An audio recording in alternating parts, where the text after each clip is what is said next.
আসসালামু আলাইকুম। আমি রান্না বাড়া শুরু করে দিলাম। এই তো এখানে আজকে খাসির মাংস নিয়েছি 2 কেজি। দিয়ে দিব আদা রসুন বাটা,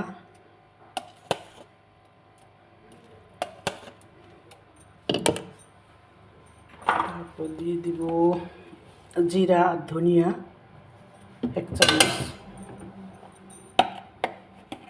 মরিচ দিয়ে দিলাম, আর একটু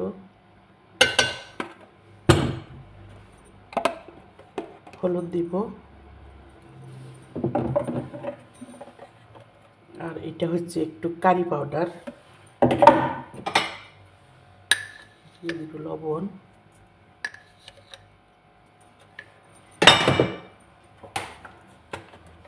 তেল,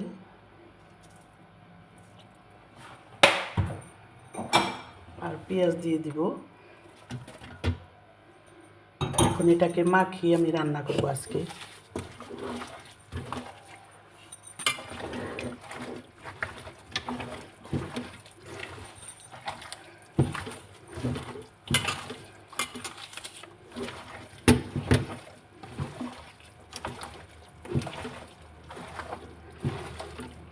মাখিয়ে রান্না করলেও বেশ মজা হয়।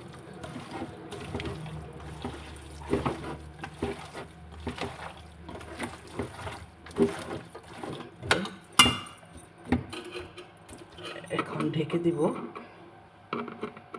এখানে দিয়ে দিব অল্প একটু লেবুর রস, এটা বেশি পড়েছে।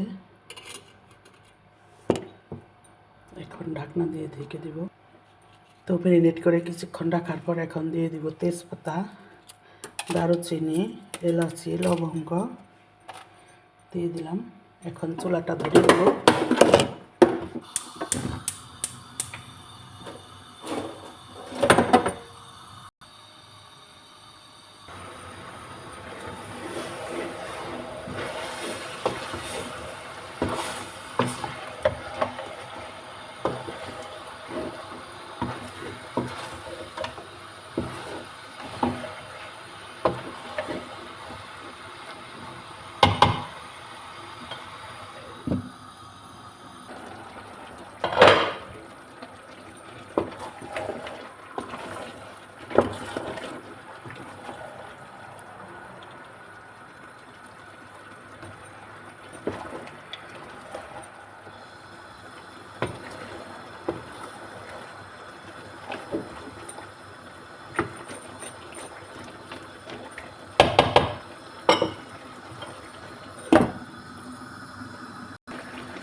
কয়েকটা কাঁচামরিচ দিয়ে দিলাম।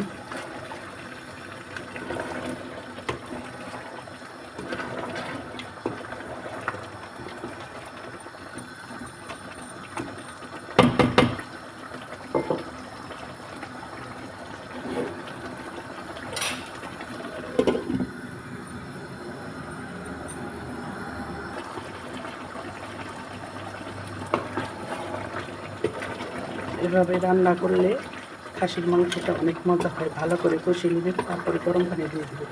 আমি কিন্তু মোটামুটি ভালোই রান্না করি।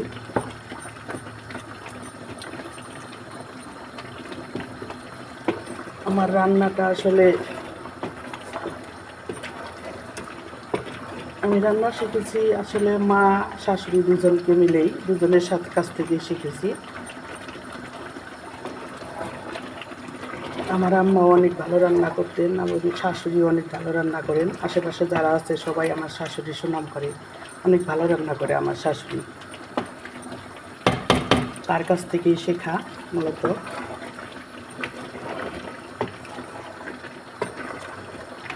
কারণ মেয়েরা বিয়ের আগে কমই রান্না করে।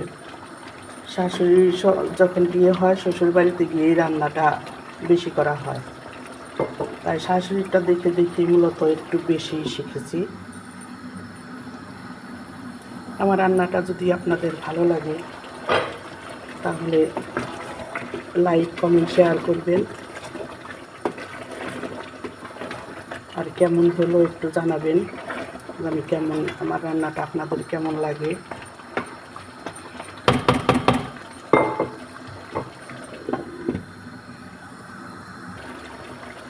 আমার রান্নাটা কিন্তু প্রায়ই শেষ। সবাই একটু কমেন্ট করে জানাবেন আমার রান্নাটা কেমন লাগে। আমি আসলে ক্যামেরার সামনে কথা বলতে কেমন যেন লাগে, তাই ঠিক মতো বলতে পারি না।